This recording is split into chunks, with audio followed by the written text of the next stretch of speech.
an influence had approached the mortal range.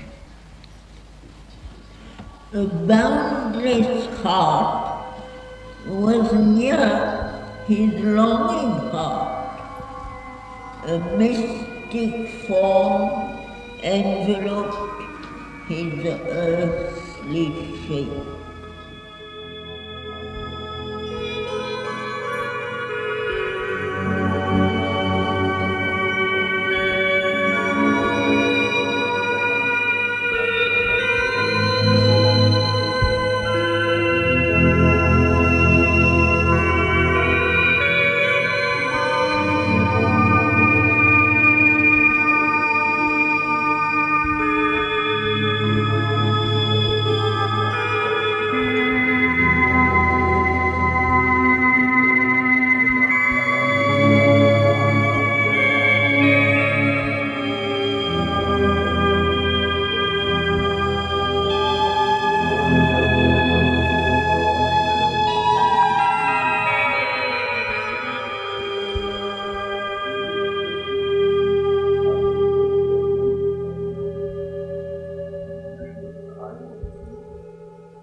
Good morning.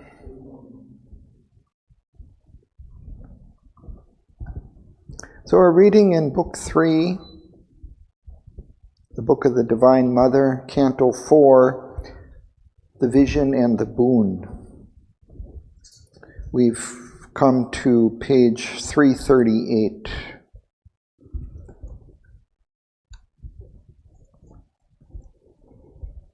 So I'll just briefly review where we've come. King Aswapati has traversed the inner worlds, the subtle planes of existence. In Book 2, towards the end of Book 2, he's encountered the Divine Mother in his vision and has surrendered to her. In Book 3, we continue his encounter with the Divine Mother, and we've seen it kind of play out several times in his experiences. So it's happened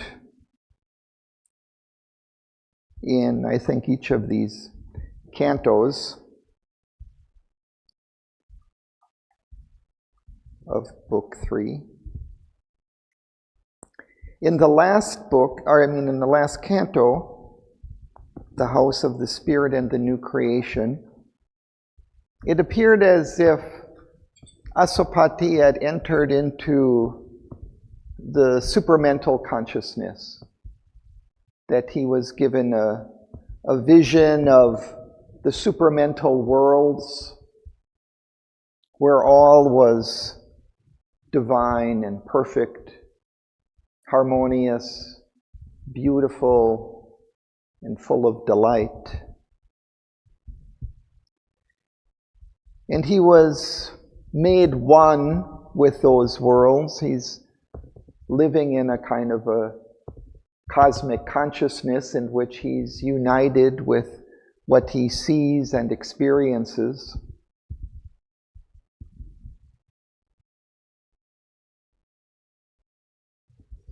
And now again in Canto 4, which we've just started reading through the first time, he's encountered her again in the beginning of the canto.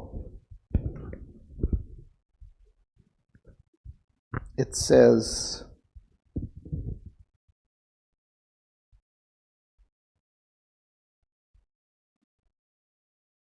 towards the bottom of page 334, the last fifth line up from the bottom. The one he worshipped was within him now, flame pure, ethereal tressed, a mighty face appeared, and lips moved by immortal words, lids, wisdom's leaves drooped over rapture's orbs. A marble monument of ponderings shone a forehead, sight's crypt, enlarged like ocean's gaze towards heaven, two tranquil eyes of boundless thought looked into man's and saw the God to come.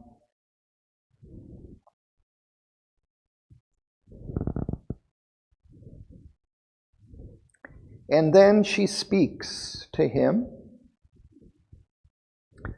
and in the course of this speech, she's saying, okay, Aswapati, you have realized these truths, this identity with existence, this beatific, supramental world, but don't ask that this should be brought down to earth and to humankind. It's not ready for this. Leave it to time to work out its slow cycles. Eventually it will come in the course of the evolution.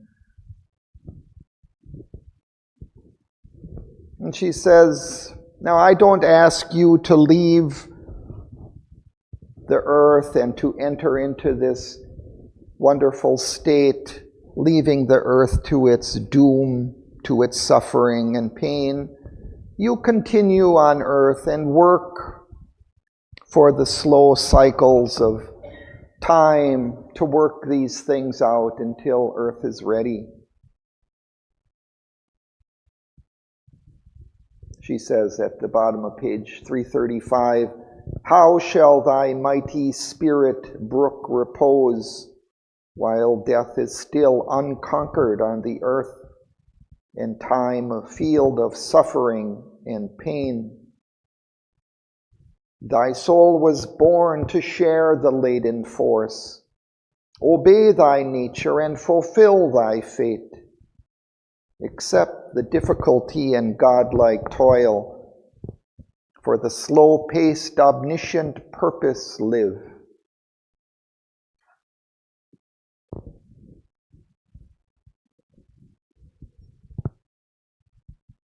And then she explains why earth is still struggling and suffering and how it's held down by the inconscient from which it has arisen.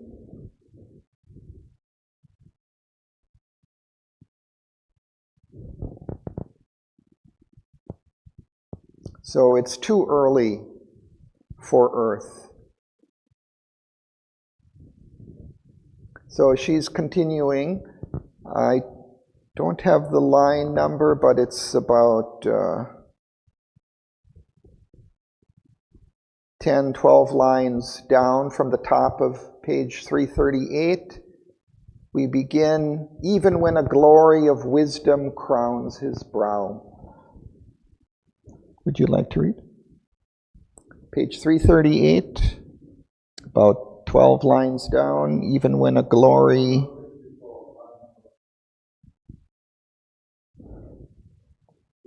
When glory of wisdom crown his brow, when mind and spirit shade a grandiose ray, to exalt this product of the sperm and germ, this alchemist miracle from plasm and gas, and he who shared the animals run and crawl lifts his throat statured to the immortal heights. His life still keeps the human middle way. His body he reason to death and pain. Abounding matter is too heavy charge. A thaumaturgic spectacle of miraculous, a spirit life strail of it occult power by an unbelieving brain and careless heart. He leaves the world to end where it began. His work unfinished, he claims a heavenly breeze. Thus has he missed creation's absolute. Thank you. So we continue up here.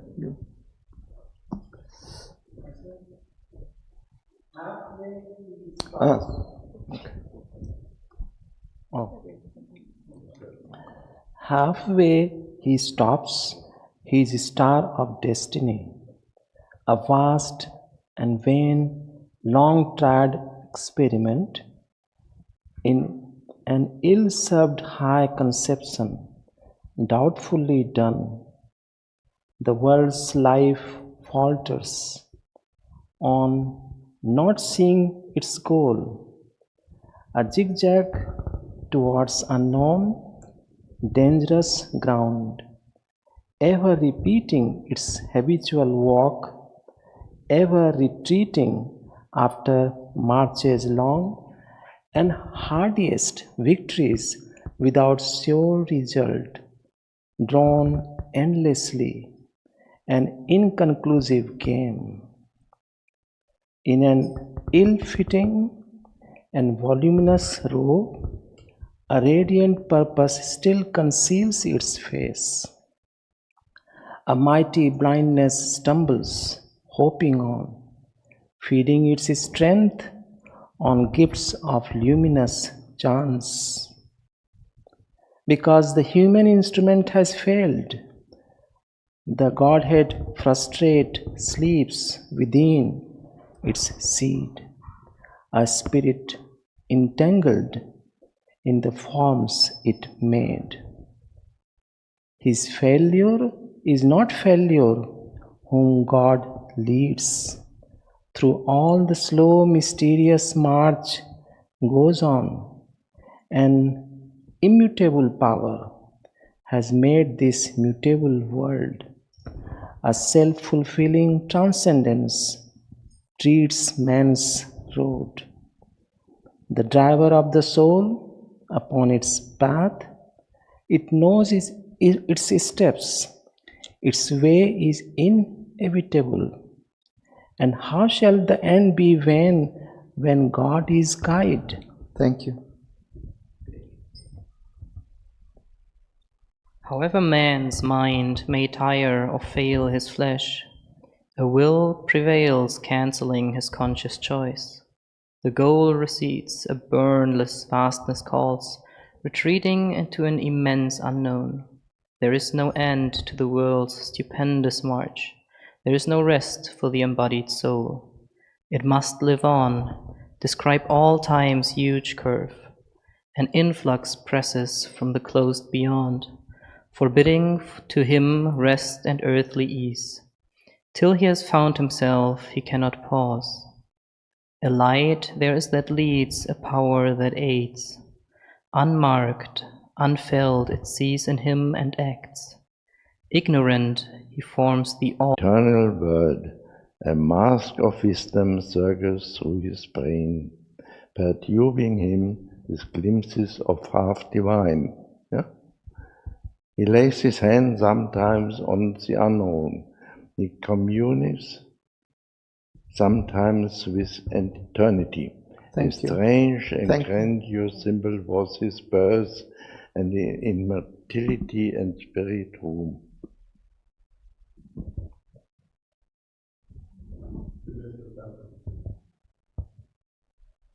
And pure perfection and a shadowless bliss are this afflicted creature's mighty fate. In him the earth mother sees draw near the change, foreshadowed in her dumb and fiery depths. A godhead drawn from her transmuted limbs, an alchemy of heaven on nature's base, adept of the self-born, unfailing line. Leave not the light to die, the ages bore. Help still humanity's blind and suffering life. Obey thy spirit's wide omnipotent urge, a witness to God's parley with the night. It leaned compassionate from immortal calm, and housed desire the troubled seed of things. Ascend to thy high self, create, endure. Cease not from knowledge, let thy toil be vast. No more can earthly limits span thy force, equal thy work with long unending times. Traveler upon the bare eternal heights, tread still the difficult and dateless path, joining the cycles with its austere curve, measured for man by only one boon to greaten thy spirit demand, only one joy to raise thy kind desire. Above blind fate and the antagonist powers, moveless there. August and sweet sank hushed that mighty voice. Nothing now moved in the vast brooding space. A stillness came upon the listening world, a mute immensity of the eternal space. But Ashwapati's heart replied to her, a cry amid the silence of the vast. How shall I rest content with mortal days, and the dull measure of terrestrial things? I, who have seen behind the cosmic mask the glory and the beauty of thy face. Hard is the doom to which thou bindest thy sons. How long shall spirits battle with the night, and bear defeat and the brute yoke of death? We, who are vessels of deathless force and builders of the Godhead of the race. Or, if it is thy work I do below, amid the error and waste of human life, in the vague light of man's half conscious mind, why breaks not in some distant gleam of thee? Ever the centuries and millenniums pass, where in the greyness is thy coming's ray? Where is the thunder of thy victory's wings? Only we hear the feet of passing gods. Thank you. Shiva?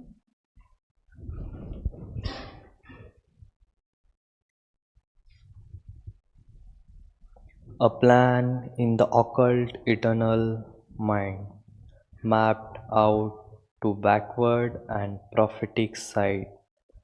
The aeons ever repeat their changeless round, the cycles all rebuild and ever aspire. All we have done is ever still to do, all breaks and all renews and is the same. Huge revolutions of life's fruitless gear.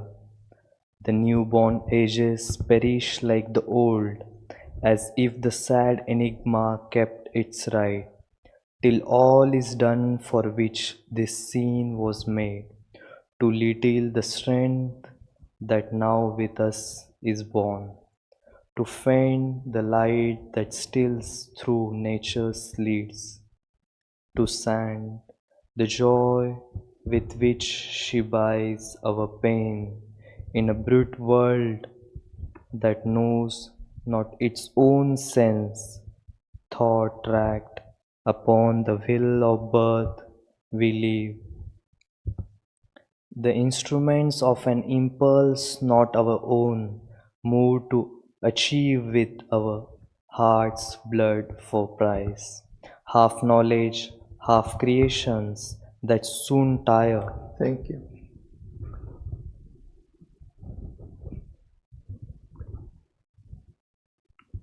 A foiled, immortal soul in perishing limbs, baffled and beaten back, we labor still.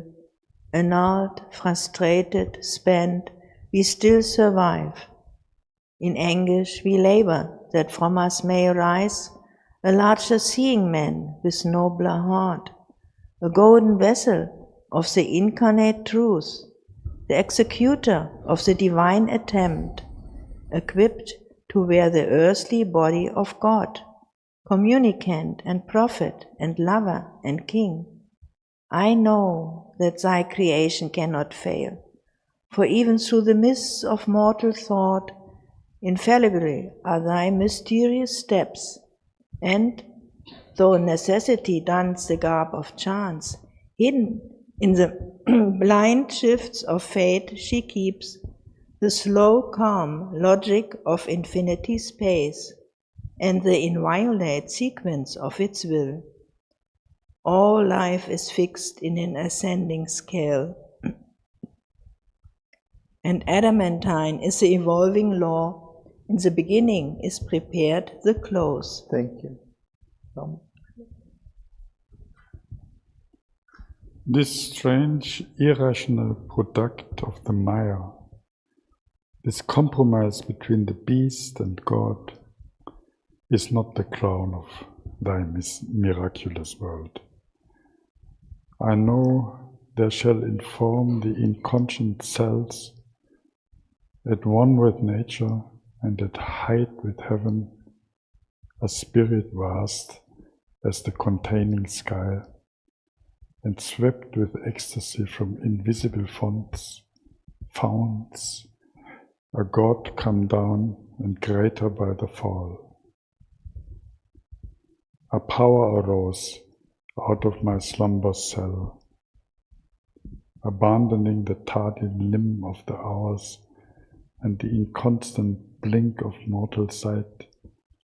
There where the thinker sleeps in too much light, and intolerant flames the lone all-witnessing eye, hearing the word of fate from silence heart in the endless moment of eternity. It saw from timelessness the works of time. Overpassed were the leaden formulas of the mind, overpowered the obstacle of mortal space. The unfolding image showed the things to come. Thank you. Yeah.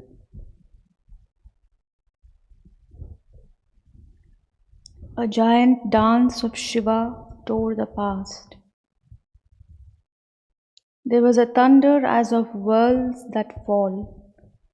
Earth was overrun with fire and the roar of death. Clamoring to slay a world his hunger had made. There was a clangor of destruction's wings. The Titan's battle cry was in my ears. Alarm and rumor shook the armored night. I saw the omnipotent's flaming pioneers over the heavenly verge which turns towards life, come crowding down the amber stairs of birth, forerunners of a divine multitude. Out of the paths of the morning star they came into the little room of mortal life.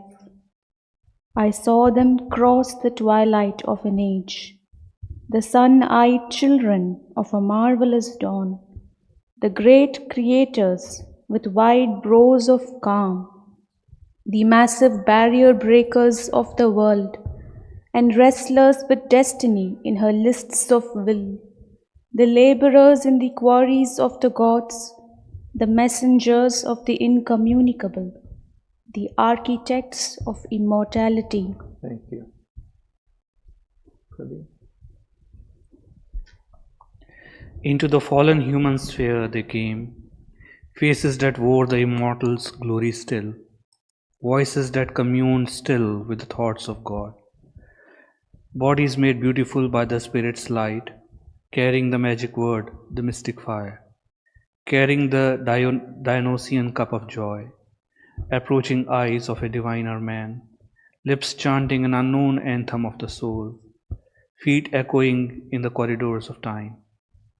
High priests of wisdom, sweetness, might, and bliss, discoverers of beauty's sunlit ways, and swimmers of love's laughing fiery floods, and dancers within rapture's golden doors. Their tread one day shall change the suffering earth, and justify the light on nature's face. Although fate lingers in the high beyond, and the work seems vain on which our heart's force was spent, all shall be done for which our pain was poured. Thank you.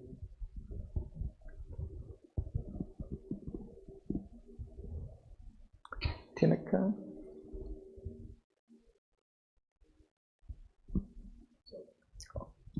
Oh, okay. Even as of old man came behind the beast, this high divine successor surely shall come. Behind man's inefficient mortal pace, behind his vain labor, sweat and blood and tears, he shall know what mortal mind barely durst think. He shall do what the heart of the mortal could not dare. Inheritor of the toil of human time, he shall take on him the burden of gods. All heavenly lights shall visit the earth's thoughts. The might of heaven shall fortify earthly hearts. Earth's deeds shall trust the superhuman's height. Earth's sing widen into the infinite. Heavy unchanged weight, still the imperfect world. The splendid youth of time has passed and failed. Heavy and long are the years our labors counts, and still the seals are found upon man's soul, and weary is the ancient mother's heart. Thank you. O truth, defended in thy secret Son, voice of her mighty musings in shut heavens, on things withdrawn within her luminous depths. O wisdom's splendor, mother of the universe, creatrix, the eternal's artist bright, linger not long with thy transmuting hand, pressed vainly on one golden bar of time, as if time dare not open its heart to God. O radiant fountain of the world's delight, world free and unattainable above. O bliss, whoever dwells deep hid within, while men seek thee outside and never find. Mystery and muse with hieratic tongue, incarnate the wide passion of thy force, mission to earth, some living form of thee. One moment fill with thy eternity, let thy infinity in one body live. All knowledge wrap one mind in seas of light. All love throb single in one human heart. Immortal, treading the earth with mortal feet, all heaven's beauty crowd in earthly limbs. Omnipotence, girdle with the power of God, movements and moments of a mortal will. Pack with the eternal might one human hour, and with one gesture change all future time. Let a great word be spoken from the heights, and one great act unlock the doors of fate. Thank you.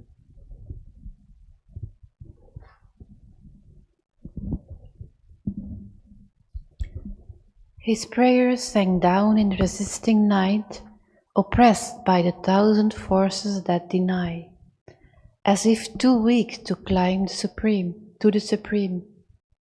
But there arose a white consenting voice. The spirit of beauty was revealed in sound. Light floated round the marvelous vision's brow, and on her lips the immortal's joy took shape. O strong forerunner, I have heard thy cry. One shall descend and break the iron law, change nature's doom by the lone spirit's power. A limitless mind that can contain the world, a sweet and violent heart of ardent calms, moved by the passions of the gods shall come. All mights and greatnesses shall join in her. Beauty shall walk celestial on the earth. Delight shall sleep in the cloud net of her hair.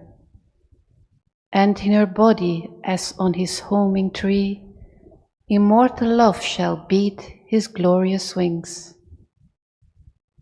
A music of griefless things shall weave her charm.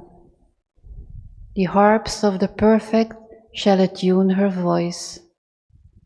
The streams of heaven shall murmur in her love. Her lips shall be the honeycombs of God, her limbs his golden jars of ecstasy, her breasts the rapture flowers of paradise. She shall bear wisdom in her voiceless bosom. Strength shall be with her like a conqueror's sword. And from her eyes the eternal's bliss shall gaze. A seed shall be sown in death's tremendous hour, a branch of heaven transplant to human soil. Nature shall overleap her mortal step. Fate shall be changed by an unchanging will. Thank you.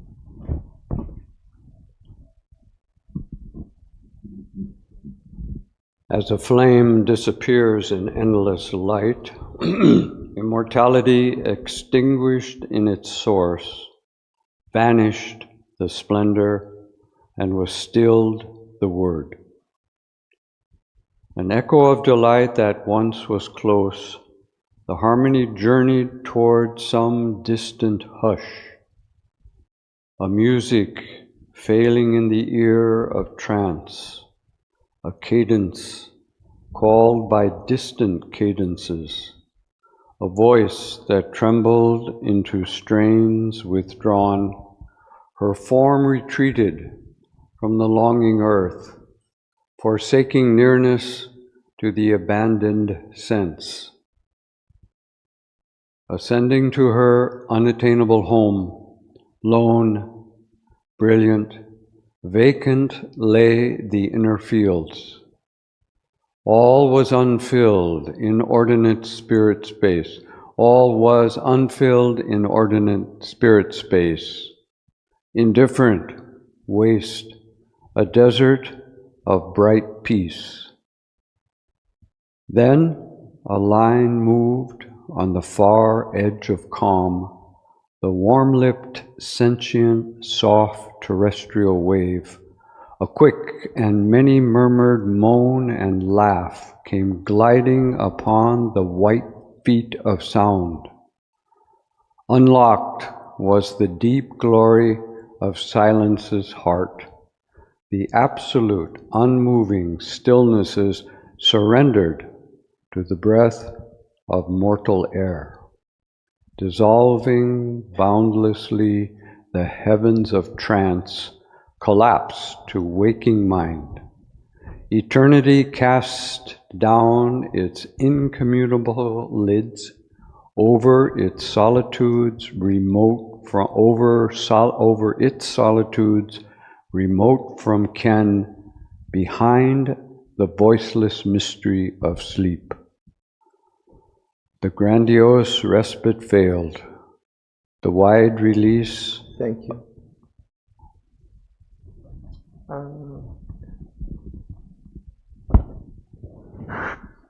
I think we go over here now.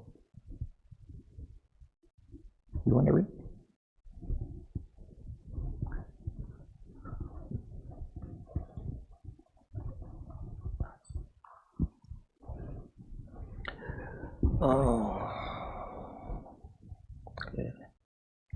To the spiritual midst.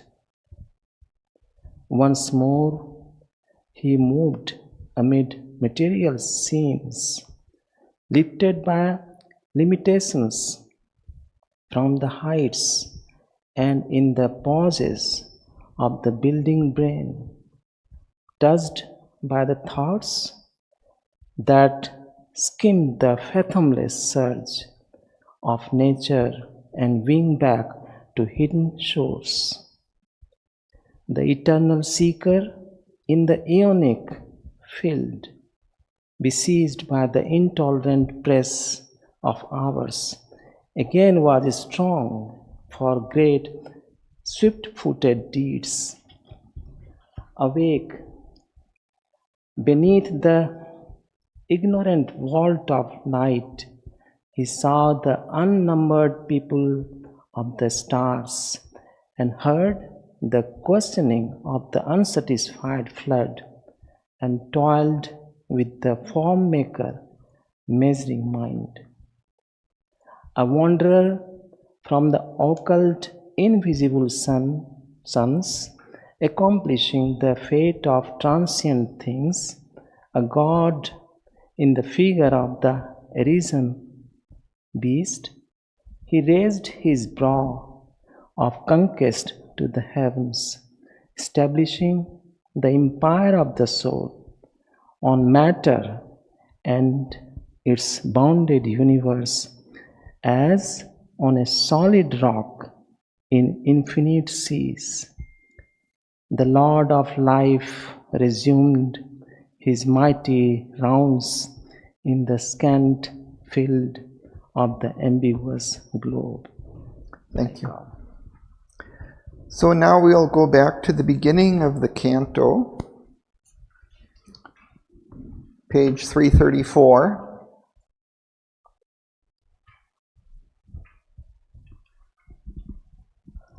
So, would you like to read? Wieder den Anfang 300. 334.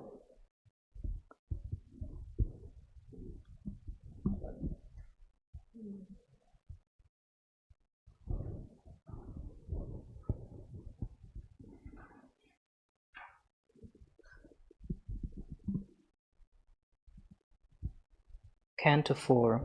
The Vision and the Boon. Then suddenly there rose a sacred stir. Amid the lifeless silence of the void, in a solitude and an immensity, a sound came quivering like a loved footfall, hard in the listening spaces of the soul. A touch perturbed his fibers with delight.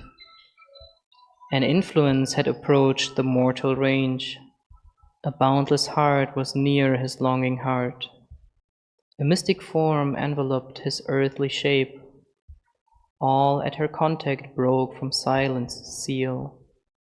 Spirit and body thrilled, identified, linked in the grasp of an unspoken joy.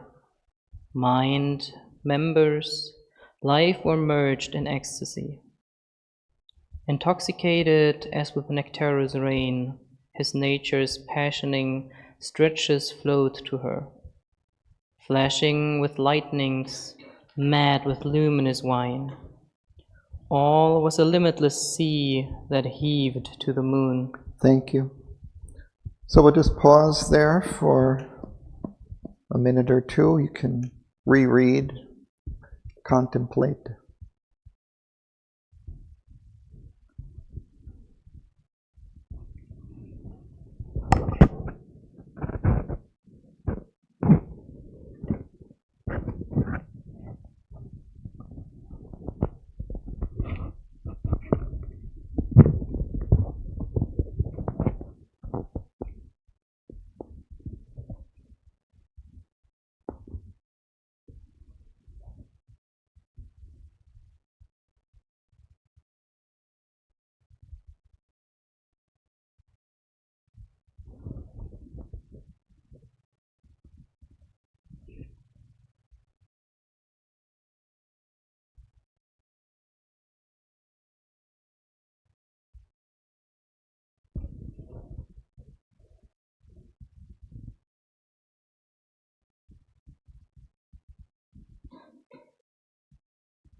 Okay, this is a transition from the previous canto.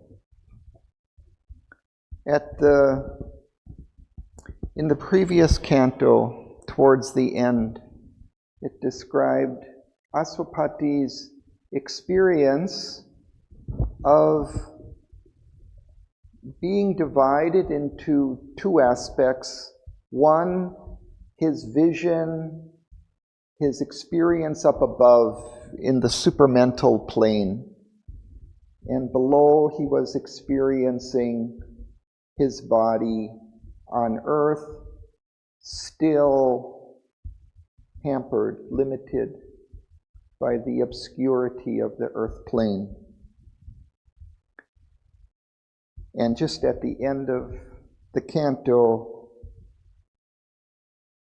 it was as if from below he was aspiring, praying to his being above, waiting for that to come down, for this division to be united, to become one.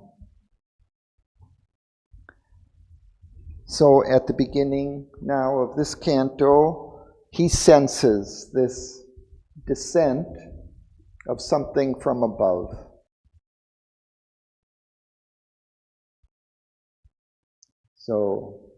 And it fills this gap with light and beauty and love.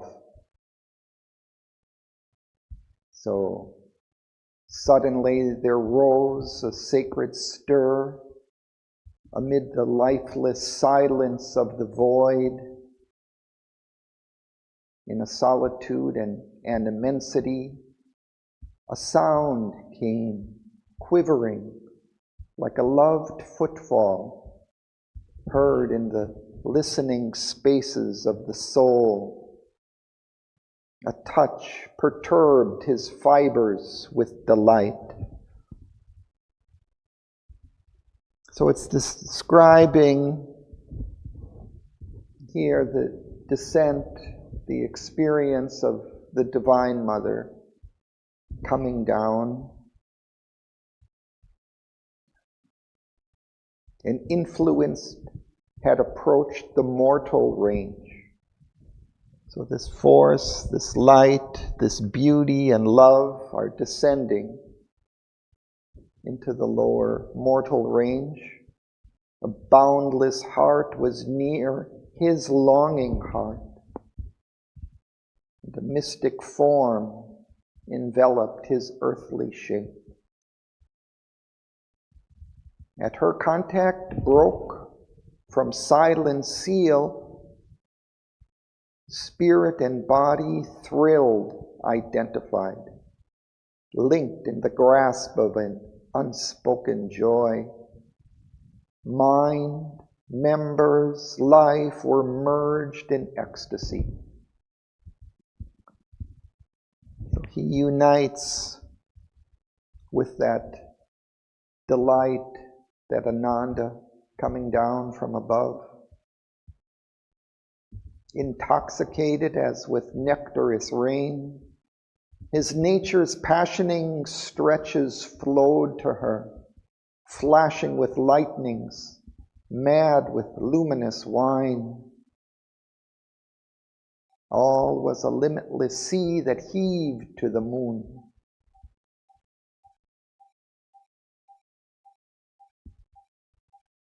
So he's receiving her influence and at the same time opening himself fully to that influence.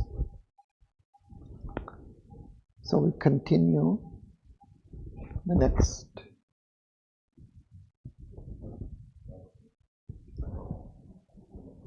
Then you can go. A divinizing stream possessed his veins. His body's cells awoke to spirit sense. Each nerve became a burning thread of joy. Tissue and flesh partook beatitude. A light the sun a light that done unplumbed subconscient caves, thrilled with the prescience of her longed-for trade, and filled with flickering crests and praying tongues, even lost in slumber, mute, inanimate, his very body answered to her power. The one he worshipped was within him now, flame pure, ethereal, tressed, a mighty face, appeared and lips moved by immortal words. Lids, wisdom's leaves, drooped over rapture's orbs, a marble monument of ponderings, shone a forehead, sight script, and large like ocean's gaze towards heaven. Two tranquil eyes of boundless thought looked into man's and saw the God to come. A shape was seen on threshold mind, a voice absolute and wise in the heart's chambers spoke. Thank you. Let's pause there.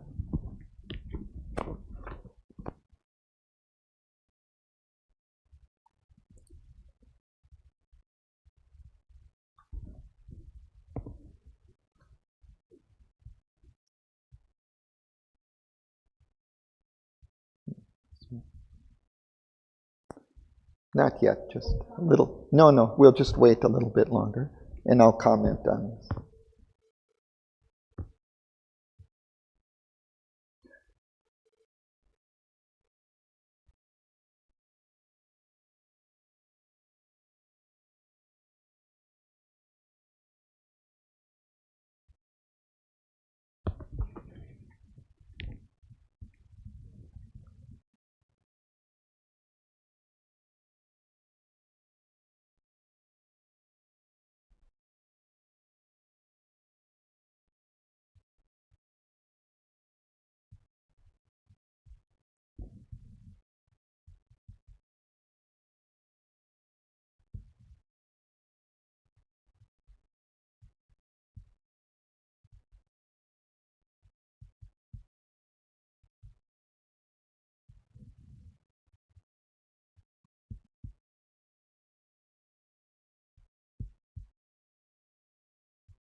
So we see that Asupati is possessed by this divine force, divine delight descending from above in this form of the mother that is enveloping his form.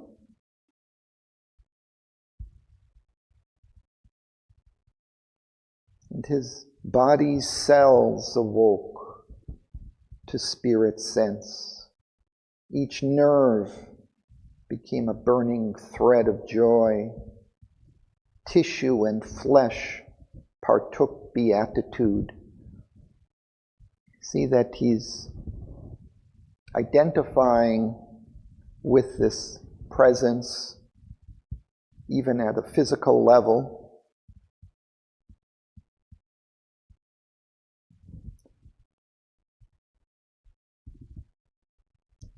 We saw in the first passage that we read, a mystic form enveloped his earthly shape.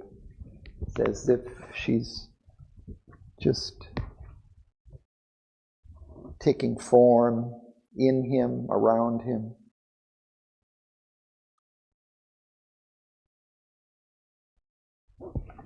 And then even down below, a light, the dun, unplumbed, subconscient caves, thrilled with the prescience of her longed-for tread, and filled with flickering crests and praying tongues.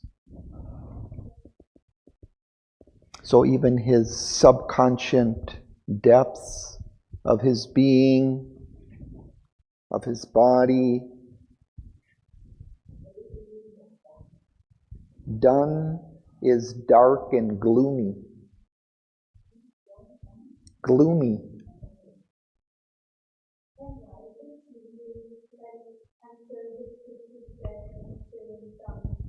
Yeah. It's almost as if there's a kind of flames of aspiration rising from below, crests of a flame,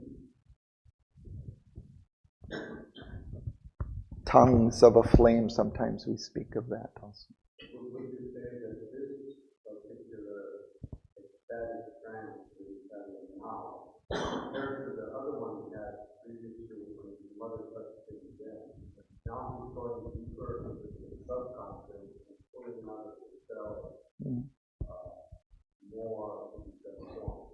Is that the progression? Because he's always going up and then he comes down. Yeah. So, but every time I think there's a different nuance. Mm-hmm. This one is probably to pull out of the cell. I don't know. Mm.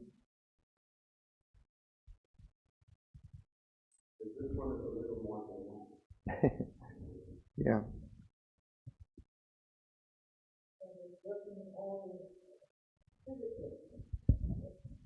Yeah, it's a very concrete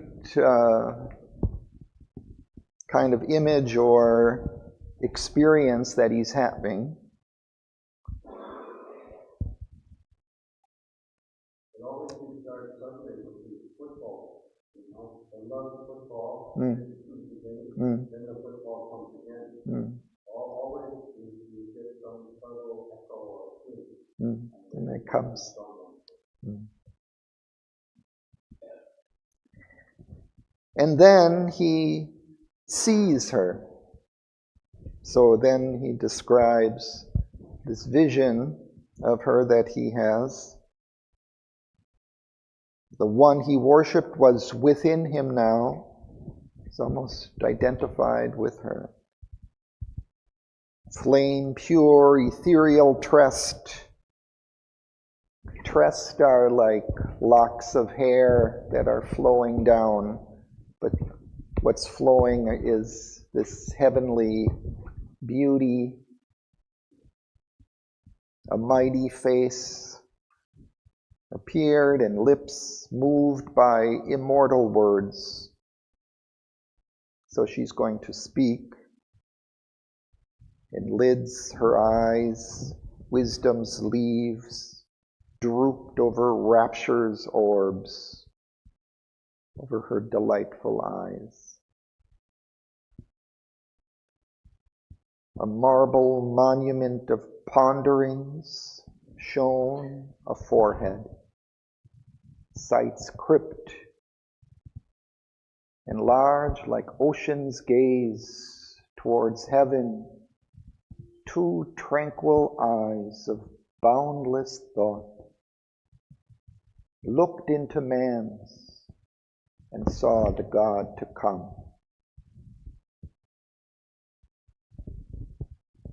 That, of course, is what she's bringing with her, this God, this divine life for man.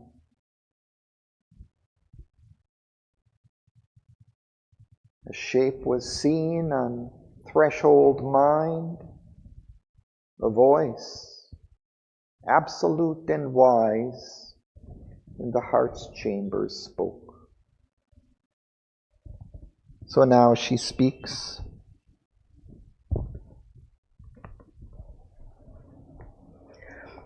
O Son of Strength, whose climbest creation peaks, no soul is thy companion in the light.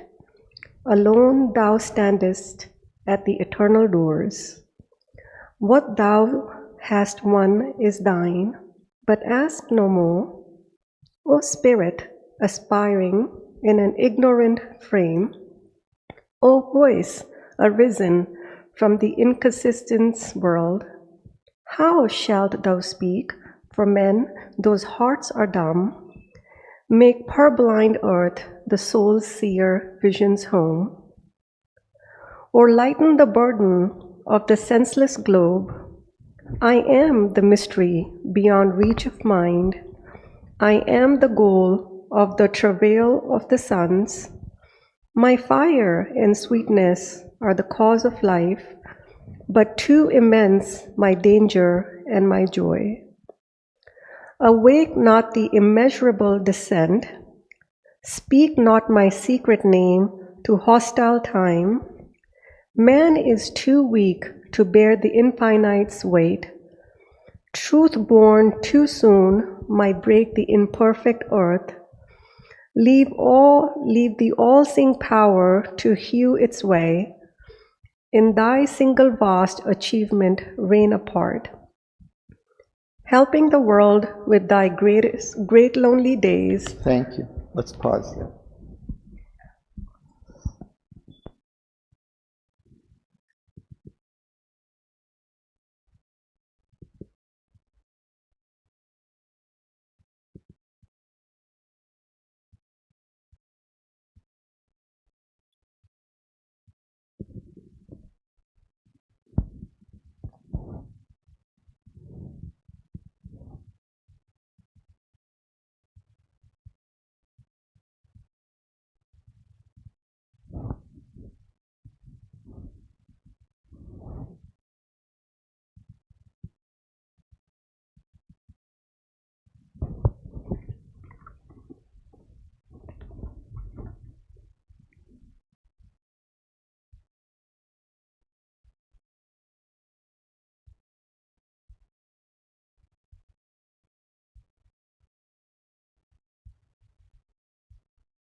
So he hears her speak, and she says to him, "You've won this great delight and experience, but this is for you. Don't ask more. Don't ask this for earth and men.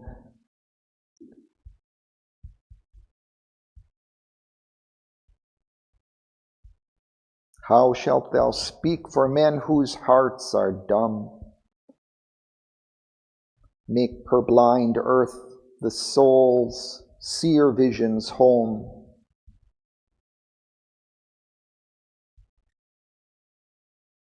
Purblind is slow or deficient in understanding, imagination, or vision.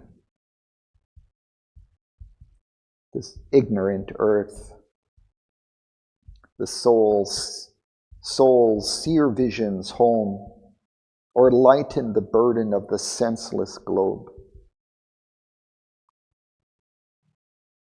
As I am the mystery beyond reach of mind. I am the goal of the travail of the suns, the difficult, burdensome effort and work of evolution. My fire and sweetness are the cause of life. You want this on earth for men? Too immense my danger and my joy. Awake not the immeasurable descent. Speak not my secret name to hostile time.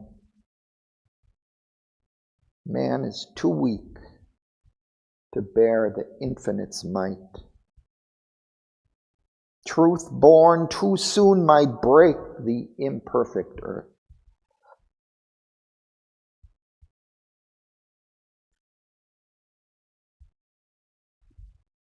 Leave the all-seeing power to hew its way, to cut through the obstacles as with an axe. Over time, leave it to time. In thy single vast achievement reign apart. helping the world with thy great lonely days.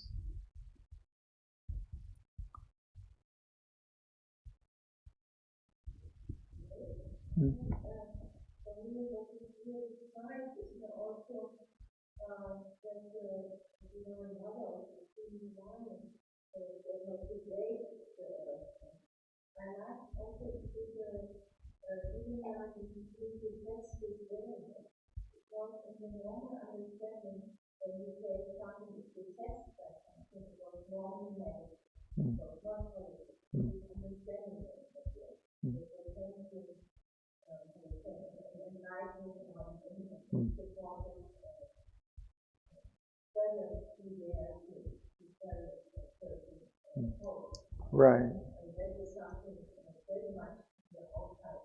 Mm.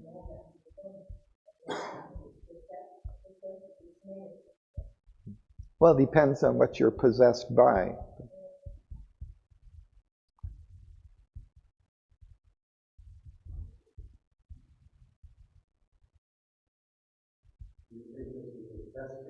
Yeah, that was the word that came to my mind also. It's kind of a test to see how he responds.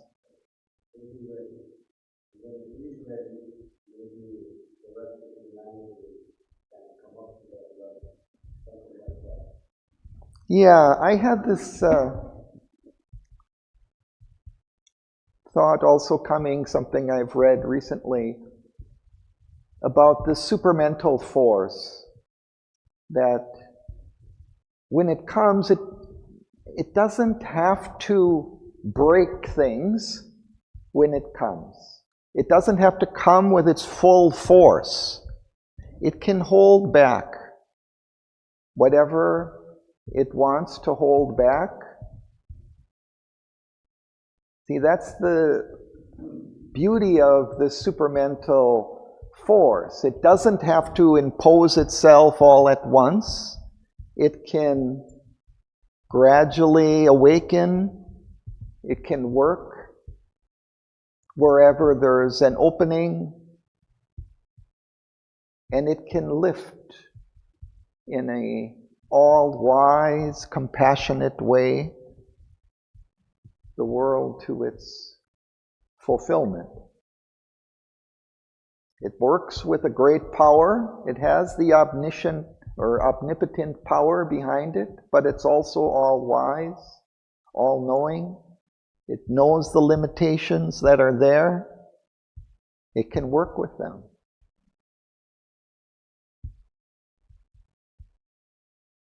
So that's how Sri Aurobindo describes that supermental force. Mother always, there were people in the ashram who asked for certain things, like a quiet mind. And mother would give it, and then would say, no, this is the idea. Take it. So the higher you go, the more dangerous the situation gets. Right. That you have to be ready. So I think that the mother, is always right. careful not to give or to allow harm to happen, because they're afraid of people. Right.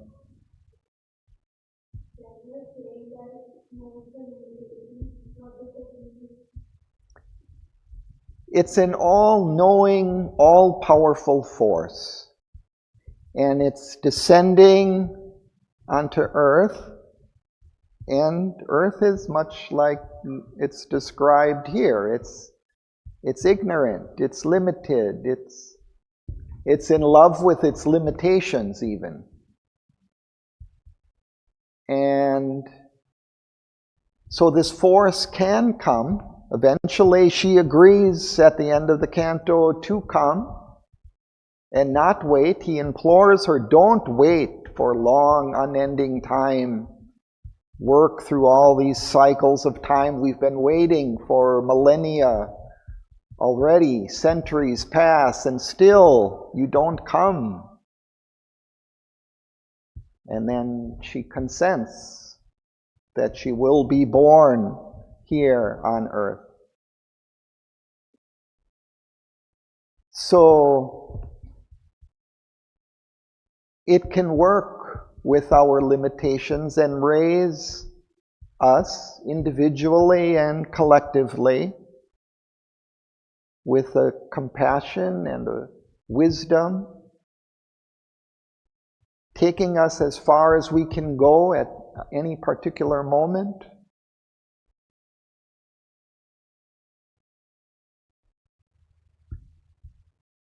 So in that way, it works.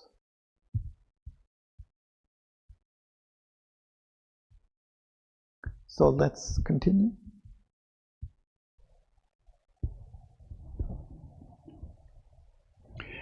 I ask thee not to merge thy heart of flame in the immobile's wide, uncaring bliss, turned from the fruitless motion of the years, deserting the fierce labor of the worlds, aloof from beings lost in the alone. How shall thy mighty spirit brook repose while death is still unconquered on the earth, and time a field of suffering and pain? Thy soul was born to share the laden force. Obey thy nature, and fulfill thy fate. Accept the difficulty and godlike toil. For the slow-paced, omniscient purpose life, the enigma's knot is tied in humankind. A lightning from the heights that think and plan, plowing the air of life with vanishing trails. Man, soul awake in an unconscious world, aspires in vain to change the cosmic dream. Arrived from some half-luminous beyond, he is a stranger in the mindless vasts, a traveler in his oft-shifting home, amid the thread of many infinities. He has pitched a tent of life in desert space. Heaven's fixed regard beholds him from above. In the house of nature, a perturbing guest, a voyager twixt thoughts' inconstant shores, a hunter of unknown and beautiful powers, a nomad of the far mysterious light. In the wide ways, a little spark of God. Thank you. Let's pause there.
So again, she's asking Aswapati to enjoy his achievement that he's made.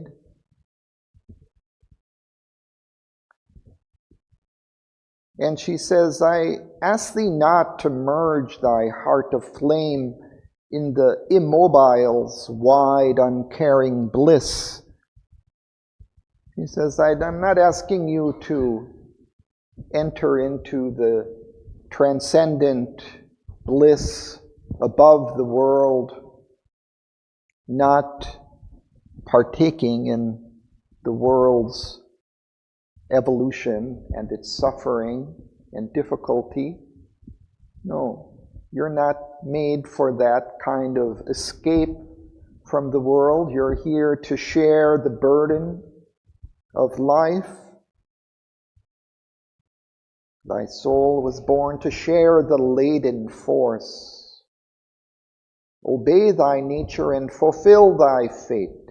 Accept the difficulty in godlike toil for the slow-paced, omniscient purpose live. So she's asking him to reign, to live in his experience of the divine, but to live among men on earth,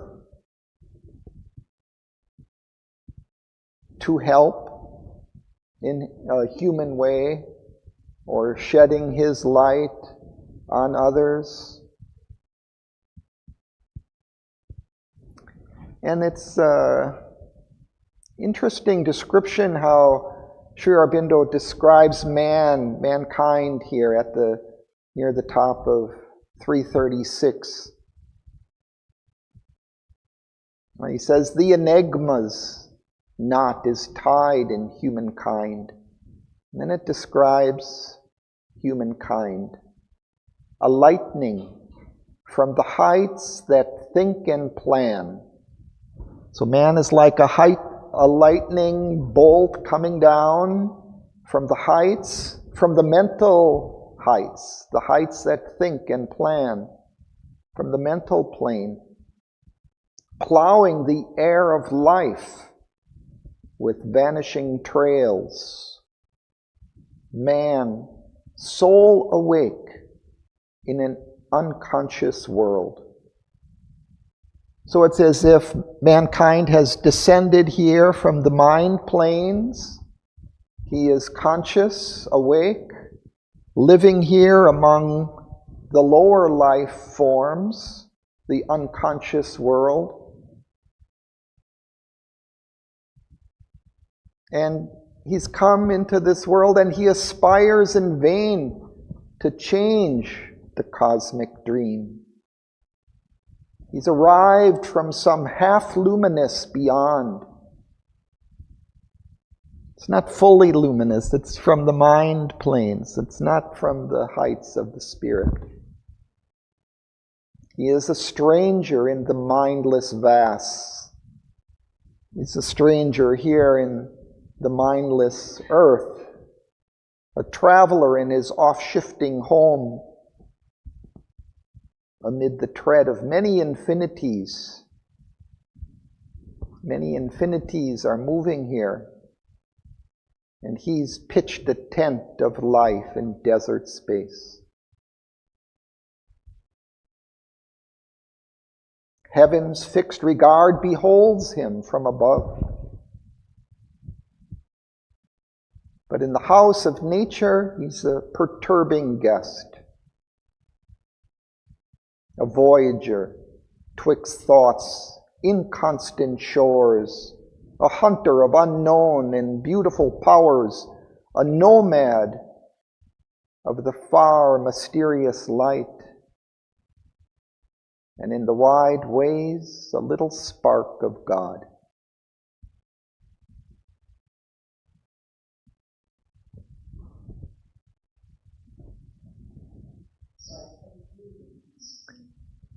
He's a mental being, has descended here into the life of the world. He's different than the other animals and plant life. He's a conscious, he's awake. He's trying to understand his place. He's even looking up towards the heavens.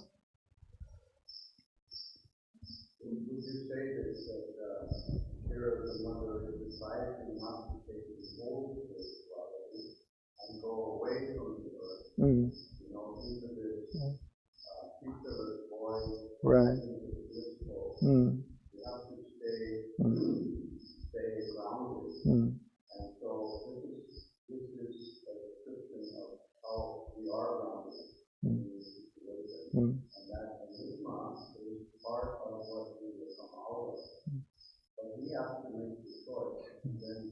what will happen because the new world doesn't come. The thing has to change. Yeah, but she's saying live for the slow-paced, omniscient purpose. Let it go as long as it takes. But I think the option you give is if you just go for your own thing. Right. It still won't be enough. Right. She's saying you don't just, don't just pass into nirvana. Like the Buddha, you stand on the threshold and you help mankind. And then that how do you say, sadhana, whatever, will bring the other part. Maybe. Later in the book. But now the next section is very interesting. We're kind of limited on time. I had all kinds of things to read about it. Maybe we should leave it. Okay. So who's next? Against his spirit, all in his entire league, a titan influence stops his godward gaze. Around him hungers the unpitying void. The eternal darkness seeks him with her hands. Inscrutable energies drive him and deceive. Immense, implacable deities oppose. An inert soul and a solemnist force have made a world estranged from life and thought. The dragon of the dark foundations keep unalterable the law of chance and death. On his long way through time and circumstance, they grew hued riddling neither shadow phoenix. Her dreadful pause upon the swallowing sands, awaits him armed with the soul-slaying word. Across his path sits the dim camp of night. His day is a moment in perpetual time. He is the prey of the minutes and the hours, as sailed on earth and unassured of heaven, descended here, unhappy and sublime. A link between the demigod and the beast. He knows not his own greatness nor his aim. He has forgotten why he has come and whence. His spirit and his members are at war. His heights break off too low to reach the skies. His mass is buried in the animal mire. Thank you. Let's pause there.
So here Sri Aurobindo and I guess the mother makes clear the deeper difficulty that we face here. That there is a Titan influence. This anti-divine forces are at work holding us back, deceiving us, obscuring our way.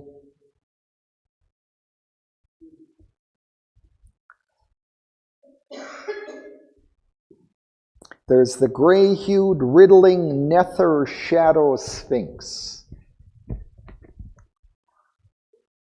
Now, the sphinx, it's an Egyptian mythological creature, half lion, half human, and there's a myth that she was stationed outside one city, Thebes, and travelers passing through would be asked by the Sphinx a riddle. And if they were unable to answer, they were killed. And there's a story then of one man who answers correctly and she kills herself. And, okay, so that's the short version. I had a whole kind of reading about it, but I don't have time. But Sri Aurobindo takes that up and uses it as a deeper symbol of one of four basic kind of, let's say, anti-divine forces that have arisen out of the inconscient and that slow our progress. And there's another kind of interesting prelude to this that, I mean, Sri Aurobindo in his early years was keeping this diary, his yogic diary, the record of yoga, and he was writing about his experiences in that diary. And so he wrote about this briefly in one of the passages, which I'll read. And Richard Hartz kind of brought out some of these parallels between Record of Yoga and Savitri. And so he kind of brought that to my attention. But also he says that, see, it was about the same time, 1927, when he writes about this, that Sri Aurobindo more or less stopped writing in his diary, and he started going into Savitri in a deeper way and describing some of these experiences here. In 1926, Sri Aurobindo had that experience of the overmind consciousness. He withdrew, and I think, like you mentioned earlier, that when one rises into this greater awareness, one sees the heights of consciousness more clearly, but one also sees the depths more clearly, was able to see into the inconscient. And so Sri Aurobindo was also experiencing those depths in detail and describing, and they were starting then to come up into Savitri, and Savitri took on this greater dimension of these different forces at the low and high ends of existence. Now, just briefly,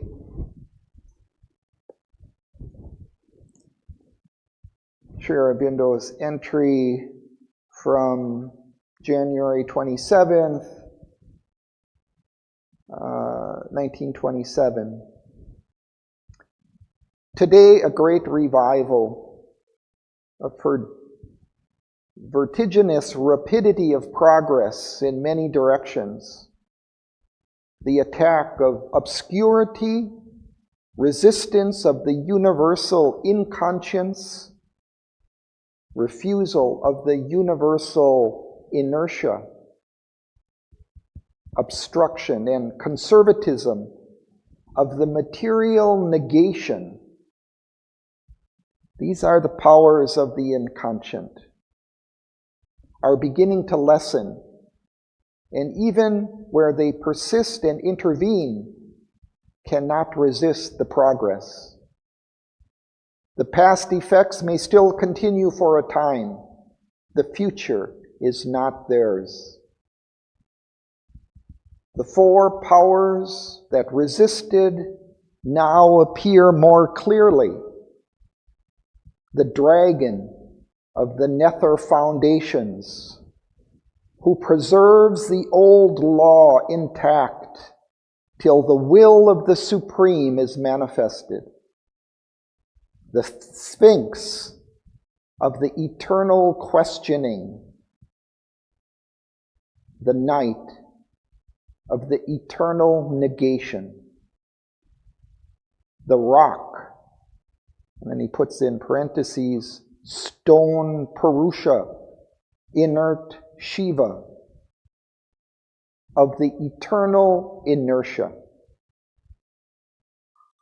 Still they are there, but a first victory has been assured against them. Interesting. This is the Record of Yoga 2, second volume, page 1261.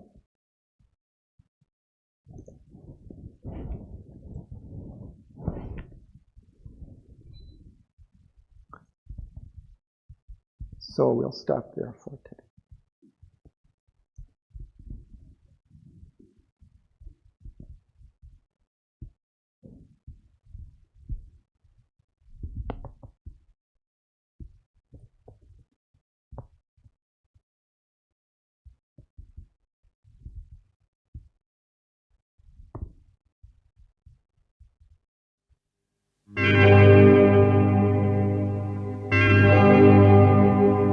That is how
pure, ethereal taste, a mighty face appeared, and lips moved by immortal words.